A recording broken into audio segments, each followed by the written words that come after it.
Those tents down there, that is a White Leg war camp. Do you see the war totems they've erected around the tents? White Leg warriors pray to them for strength and savagery before battle. This is no raiding band. You might rush them and take them by surprise. We would be badly outnumbered then, though, and these will be strong fighters. We might also use their superstition against them. White Leg warriors believe that to lose their totems on the eve of battle is a terrible omen. Yes, if their war totems were to disappear, they would likely lose the will to fight.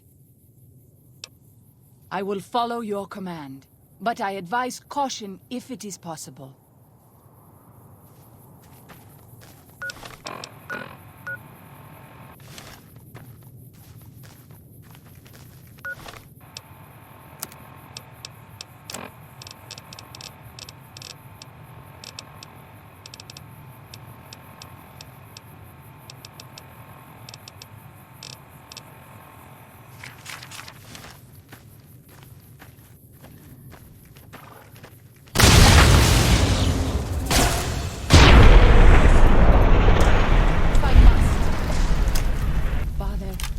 I ask that you guide this man who is the vessel of your will.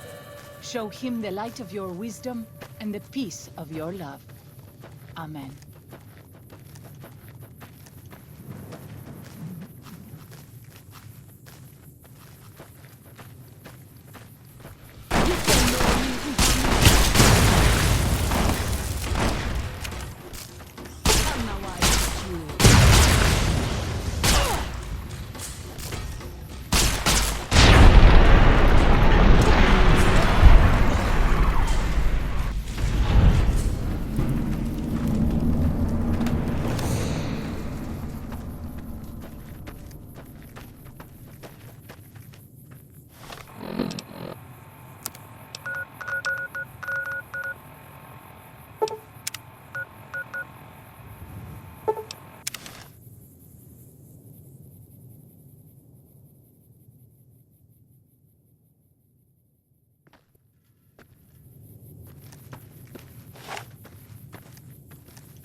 We should not be here.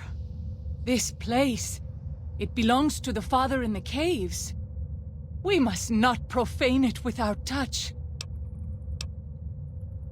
The Father in the caves, the Holy Father who gave the Sorrows his succor and gave the new Canaanites his son. Many of the caves around the valley are sacred to him, and those who would trespass are punished by holy wrath.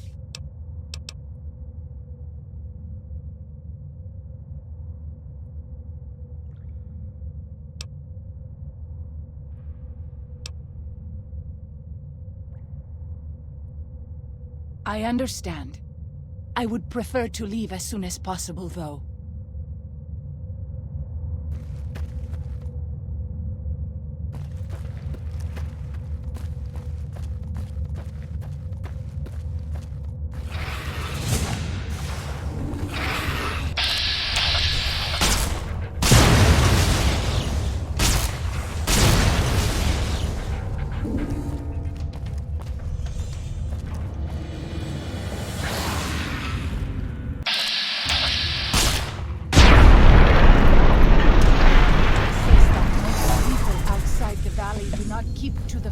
ways.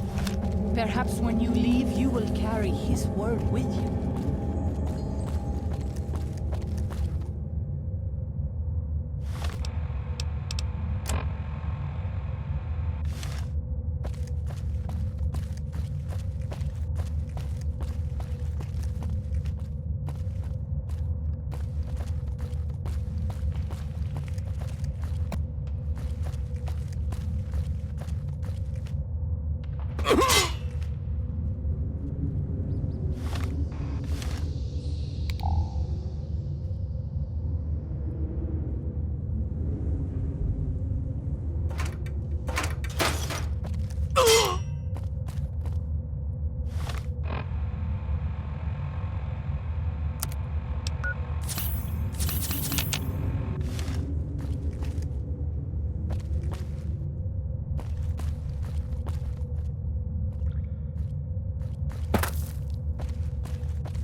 Zion used to be a place of peace. Daniel says that it is holy in the eyes of the Father. I hope someday you will see it as it was.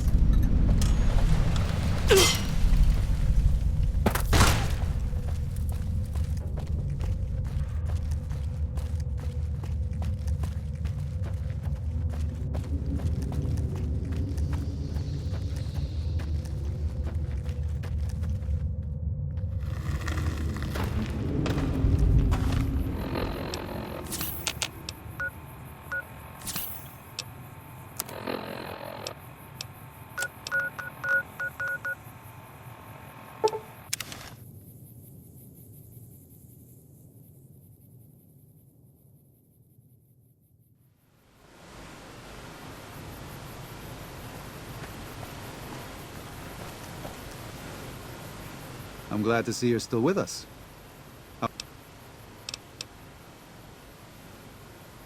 I appreciate it. Well, that's it. This is all we need. Now all that's left is to quietly pack up and try to get out of here without being noticed. That's assuming that Joshua won't try to stop me. And that he hasn't talked you into fighting the Whitelegs despite what I've said. Don't worry, I don't hold it against you. You're an outsider. Fighting seems like the practical solution. I'll tell you again. There's more at stake.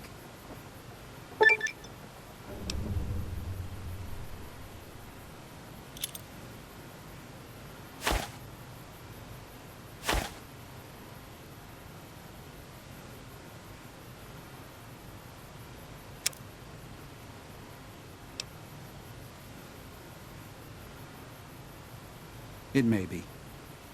I hope it is. To tell the truth, if something goes wrong, more Sorrows could die in the escape than in Joshua's proposed attack. Even knowing that, it's a risk I have to take. With your help and Joshua's, even if we're attacked, we can defend the Sorrows and escape. We'll be traveling at night in small groups across the valley. With luck, The Whitelegs won't know what's happened until the next morning. But if the Whitelegs realize what's happening, Joshua and I will need you to help us escape. Don't hold back. I promise you. The Whitelegs won't.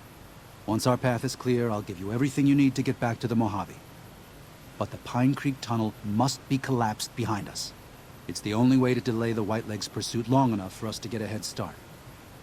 Good luck, and may God be with us.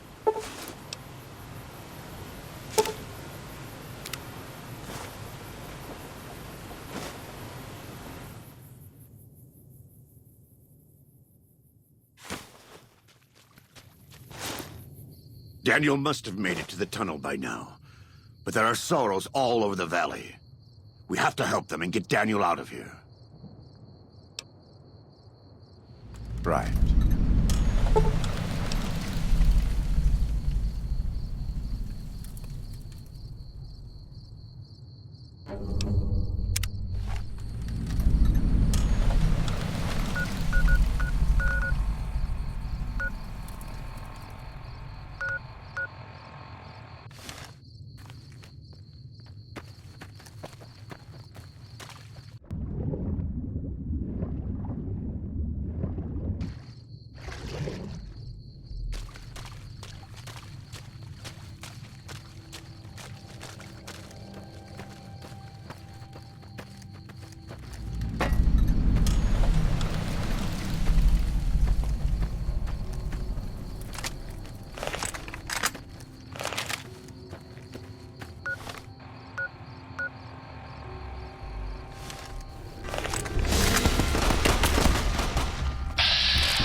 That's it.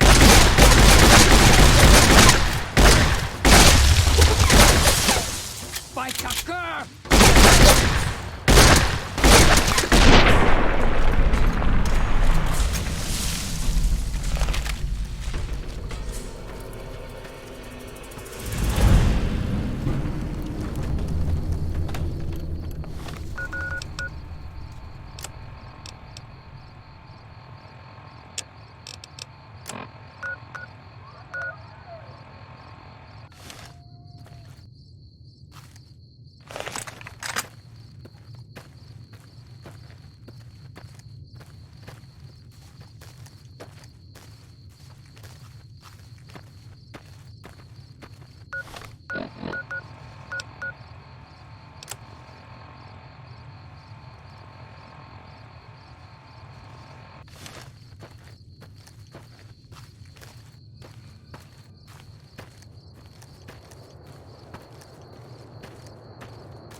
Foolish, Outman.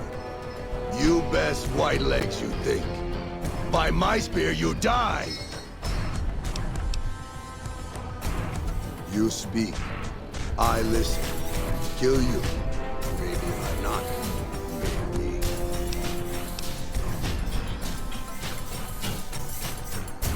We leave, but always fight. White legs!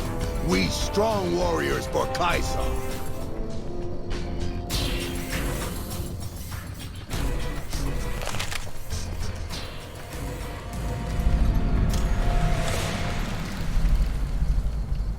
Please, have you done everything you can for the Sorrows? Are they all accounted for?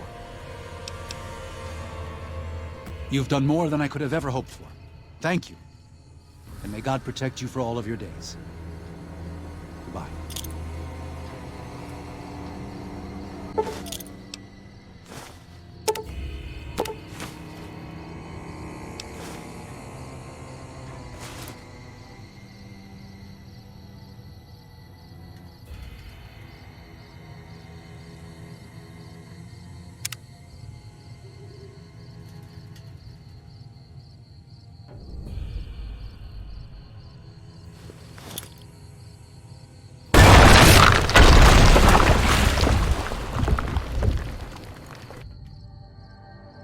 so it was that the conflict between the New Canaanites and the Whitelegs was finally resolved. The courier's involvement had tipped the scale, shifting the fragile balance of power. After the Whitelegs drove the Sorrows from Zion, they celebrated by destroying all traces of the valley's former inhabitants. They appealed to the Legion for assimilation, but were denied. Their failure to eradicate the New Canaanites in Grand Staircase and farther up the Colorado had not gone unnoticed. The Whitelegs made a half-hearted effort to find the New Canaanites, but were driven off by dead horses trained in the ways of Joshua Graham. The Whitelegs lost all hope of joining the Legion and disintegrated into a number of petty raiding bands, leaving Zion Valley a polluted cistern. Daniel succeeded in leading the Sorrows out of Zion, as he had wanted to do from the start. The courier protected the Sorrows during the evacuation, ensuring that most reached their destination unharmed. Over the weeks and months to come, Daniel would see to the Sorrows' resettlement in Grand Staircase. Their adjustment to their new home was not without difficulty. But eventually, the Sorrows came to accept the loss of Zion. Having helped Daniel and the Sorrows escape from Zion, the Dead Horses returned to their home at Dead Horse Point. The tribe continued to learn from the New Canaanites, and over many years built a flourishing community along the banks of the Colorado. Though the tribe's bond would endure, it was Joshua Graham's legend the Dead Horses would revere, not the tenets of New Canaan's faith. Already weakened by several seasons of bad trading, the Happy Trails Caravan Company was initially discouraged by the results of its expedition, the fate of New Canaan, and the evacuation of the Sorrows from Zion made the prospect of trading seem fruitless. When Daniel told his family about the exploits of Happy Trails employee the courier, however, New Canaan decided to repay the company's kindness. Twice per year, New Canaanites made the dangerous journey west to trade with a company in the city of New Reno. The Happy Trails Caravan Company could not survive on such trading alone, but the New Canaanites' generosity made tough times go easier. After leading the Sorrows from their home in Zion to safety in Grand Staircase, Daniel continued to wonder if he'd made the right choice. He spent his life evangelizing the beliefs of his people to a new generation of young men and women, as his ancestors had for centuries before him. He was happy with his family, but for the rest of his life, there were nights when he awoke with sadness to find he had been dreaming of Zion. And with that, the courier walked out of the history of the tribes of Zion and back to the gathering storm of the Mojave Wasteland.